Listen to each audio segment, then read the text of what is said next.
the middle of the hustle and bustle, you see the morning crew that doing safety, doing all the chores that entails running a station orderly, is moving among the passengers. And this is rush hour New York, baby. 2nd Avenue, 86th Street Station, the most modern of New York City subway station.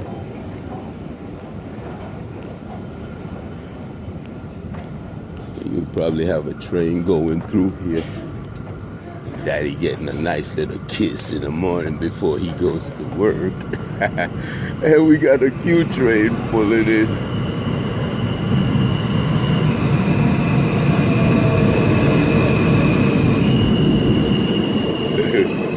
R160 pulling in. Hey, this itching. And as we speak,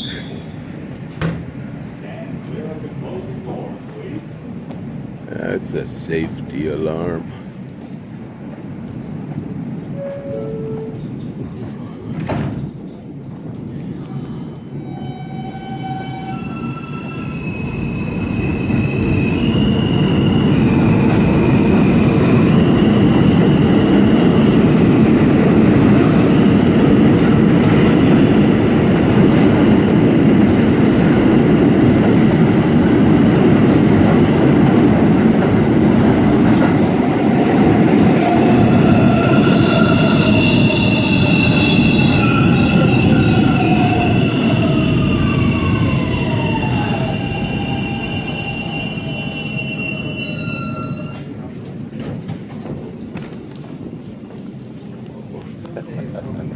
No.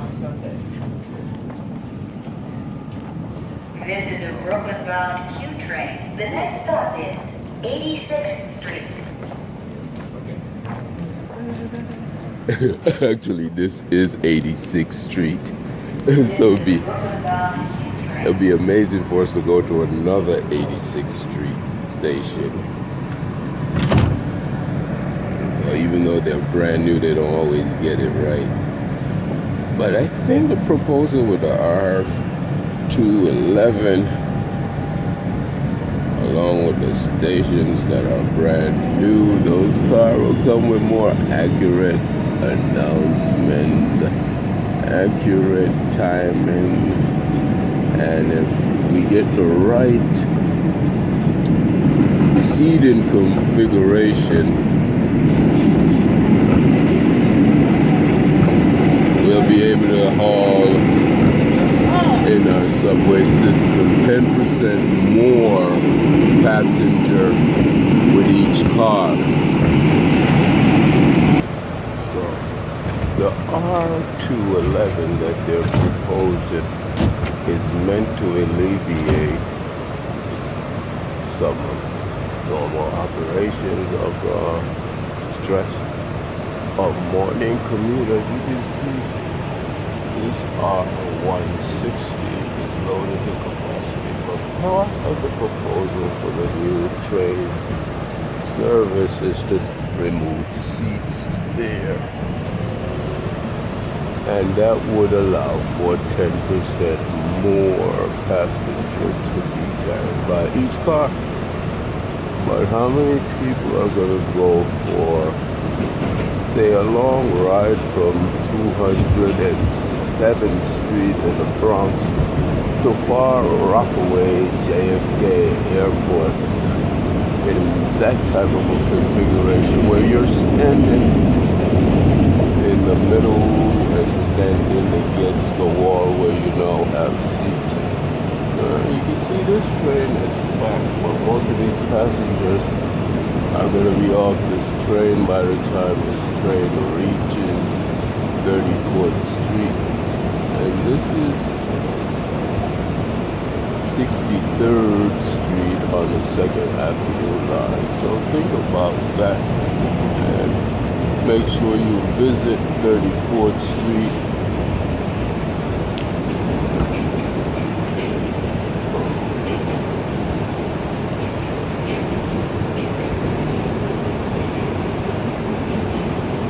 And see those mock-up of the R211.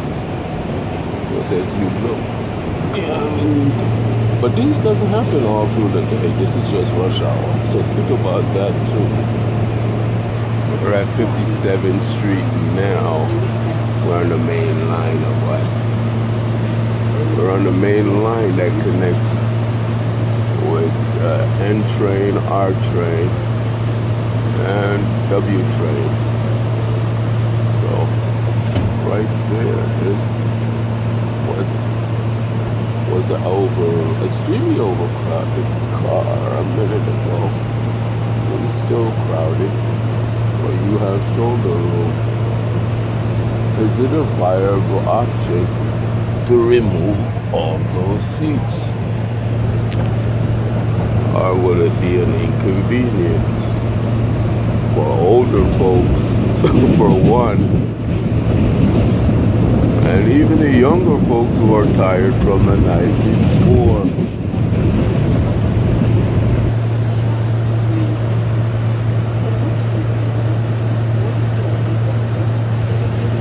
Now we're pulling into 42nd Street, and the interesting thing about this station is that you have access to the Grand Central 2 Times Square shuttle. And I'm going to show you a configuration that I was talking about that you would stand opposed to this configuration.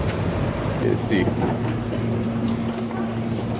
folks getting on the train and folks staying on the train, but it's still pretty much packed. This is the height of rush hour Q train from 2nd Avenue, Manhattan, all the way to Stillwell Avenue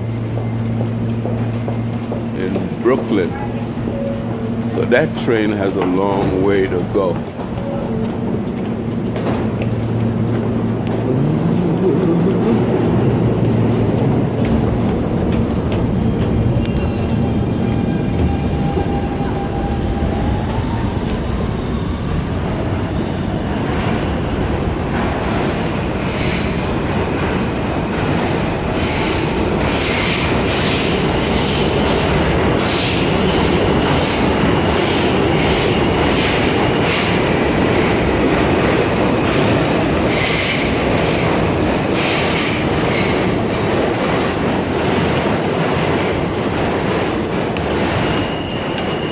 Another really important consideration for morning commute is what side of the aisle do you walk on? You see? Especially when you get to the stairs. You have people, I mean, if we as Americans ride our cars on the right-hand side of a highway or a city street, a two-way city street, shouldn't it be logical that you walk on that side also? Because those rules and in automobile operation regulation are set there to safeguard against overcrowding and safeguard against accidents. You know? Should there be a ticket for someone who's walking on the wrong side of the aisle? No, I don't think so. But there should be more signs that remind them that it's a more convenient way of traveling. Not only for the person who's approaching you from the opposite direction, but also for you when you're in that situation. When you think if a person is walking in the opposite direction, what are they trying to do? They're trying to bully you, tell you, get out my way, opposed to walking next to their neighbor and say, excuse me if they're going faster than that neighbor.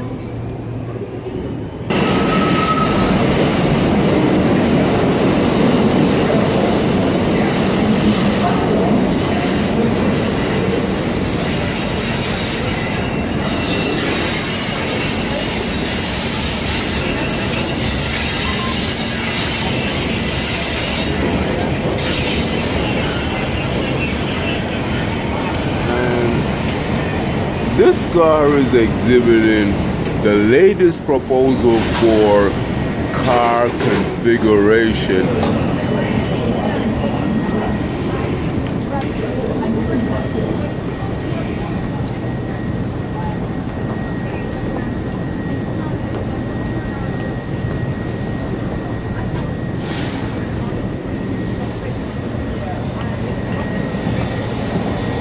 You see those seats at the back there, and those, and the same configuration, those seats at the extreme other end of this car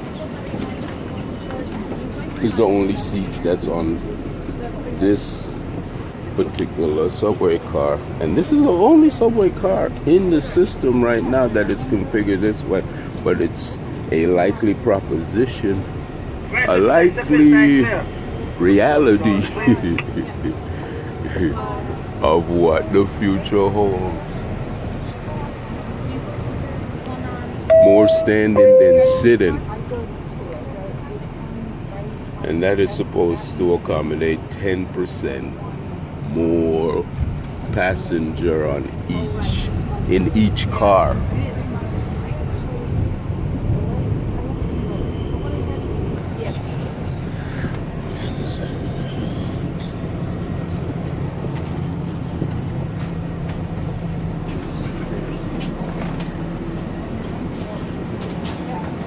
Good morning, everyone. This is a shuttle to Times Square unit. Please step all the way in.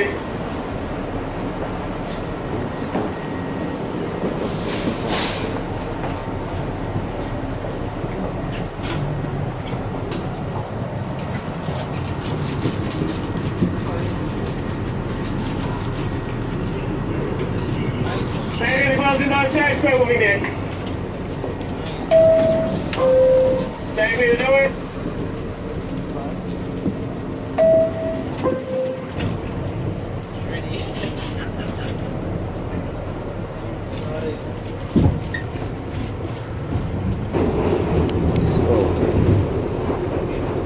On the return trip of this car, you can see that the car is less crowded. And you can get a sense of what exactly is entailed with no seats and just standing. But this is just a one station stop for this proposal.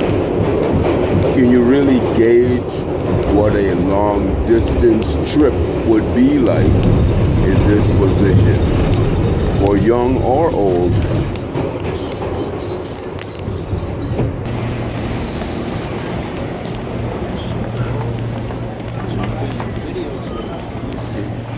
You see.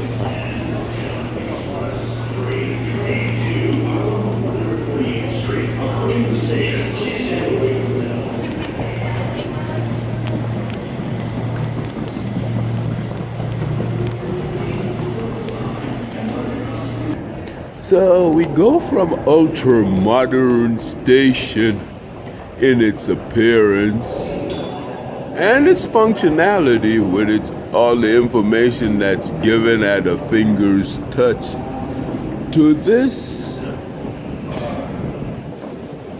old tried and true station configuration, Times Square. We're about to grab a 7th train for the last stop, 34th Street, Hudson Yard. And there you'll find the mock-up of the 211 subway car. The latest proposal. But what exactly will the seating configuration be? That's the question on that. And this is rush hour, so on this line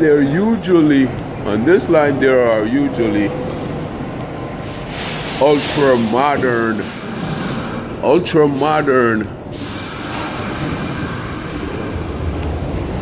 R160, R142,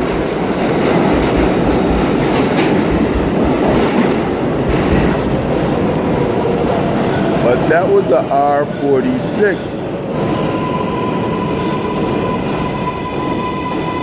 That's picking up the slack from the rush hour crowd. And this This is a 34th Street is a R7 train. R160. The next stop is 34th Street, Hudson Yard. No, matter of fact, it's a R188. That's an R188. And this is a conductor's car. So it might be a little bit different in its configuration opposed to the normal car. Like a car one forward might be a different configuration. But basically this car is about the same thing as a R160, while a R142, which the cars are, but the seating configuration is different. And I'll show you that difference in a minute when this train stop at the last stop. The turnaround stop is next. 34th Street, Hudson Yard.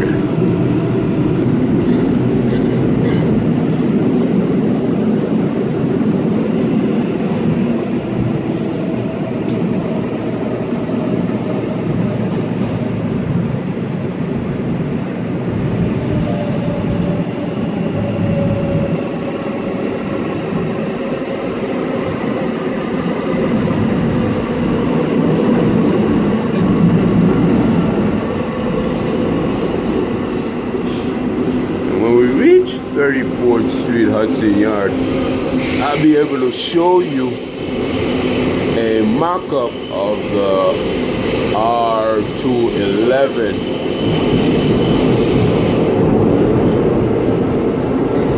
And that mock-up entails the motorman's car. And a minute ago I just said this is a conductor's car.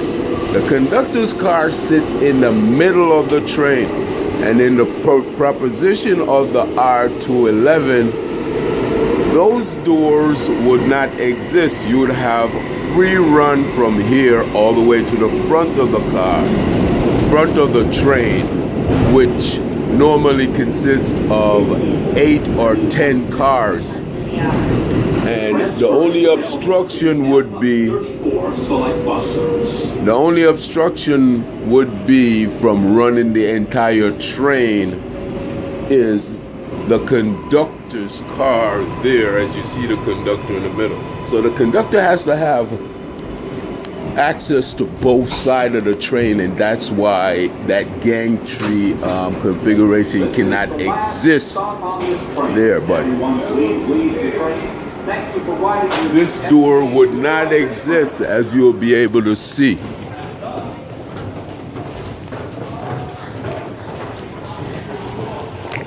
There's the elevator there.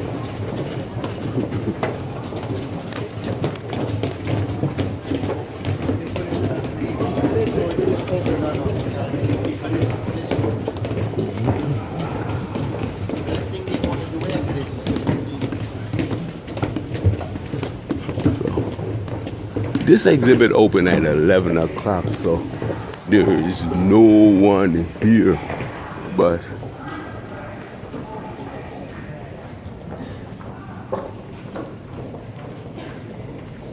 that's what she looks like on the track. This is what the interior of the train looks like.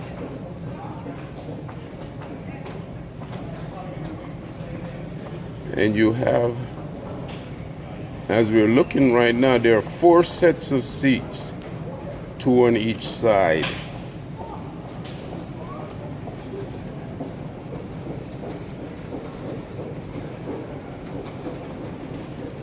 But as you've seen earlier in that video, you've seen that there is also another proposal that's running on the Grand Central to Times Square shuttle, and that's no seats in the middle, only at the extreme back. So as this ultra modern mock-up shows, that type of seating arrangement, that and this, see, the same bench seats exist there as it now is figured.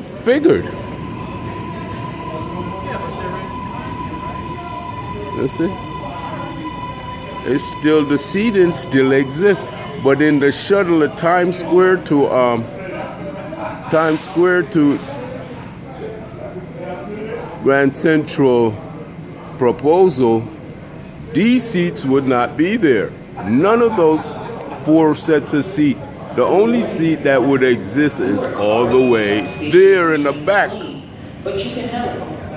Now, as you see, that's the gantry right there that they're proposing to eliminate doors between cars.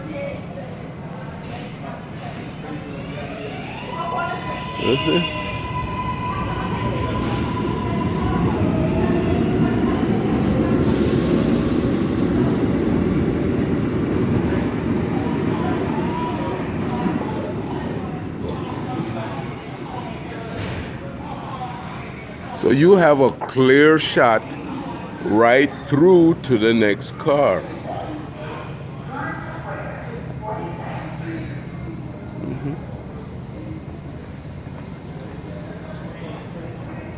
So, as you fill out questionnaires and so forth, the question I want answered is it going to be that seating arrangement or the Times Square to Grand Central seating arrangement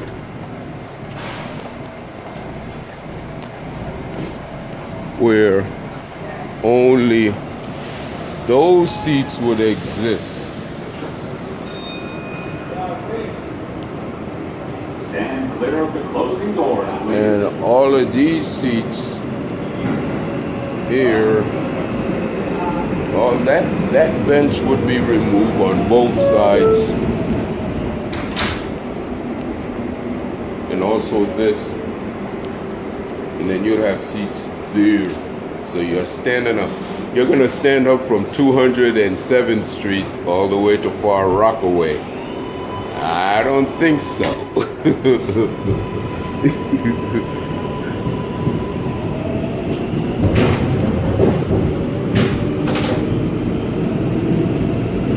Actually, you could have walked. Like, 2 avenues over. Long block, but 2 avenues over. Appreciate it, man. Yeah, I thought about it. I said, so, all right, no big deal. All right. So, see, this car has to exist. That's the conductor's car there. So the open gantry system would only eliminate those doors. How many cars does a train on this line entail? 8 or 10? 11 cars? So the motorman's car, the conductor's car sit exactly in the middle, in between. So there's 5 in the back and 5 in the front. Yeah. No, 11. 11. Oh, this is a 6 car. This is a 6 car, yeah. So, the motorman has to have access to both sides of the train. Yeah, so, because when the train gets to the end of the track, it doesn't physically turn around. The driver goes to the other end, so the motorman is going to be looking out the other side of the track, so he has to have the access. So that open gantry system where those doors are eliminated cannot exist in this section of the train. So, but it still would help. That proposal still would help because now you can evenly distribute the passenger. They can evenly distribute themselves throughout the train. So that's a good proposal. That's a good proposal. Whether or not eliminating all the seats and you're standing as Grand Central to Times Square is exhibiting right now in operation, that's another issue. That's another issue.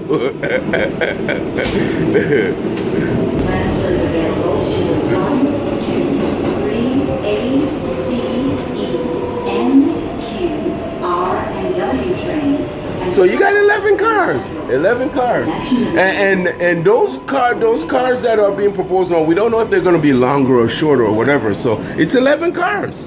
So there you have it from the conductor's mouth. There is 11 cars that make up a train, and the open gantry proposal would eliminate that pass through, which is illegal. You're not supposed to move from that train, that car to that car, utilizing that avenue. That's there for safety reasons, you see? And that brings about another question. If you eliminate that avenue of exiting the train in certain emergency, how will that gantry system allow that to occur?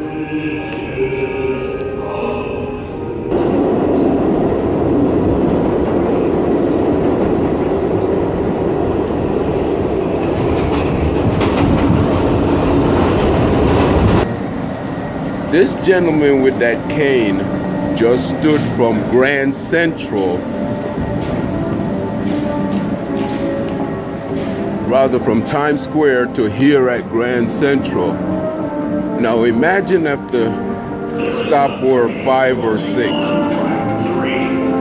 know, is that seating proposal a feasible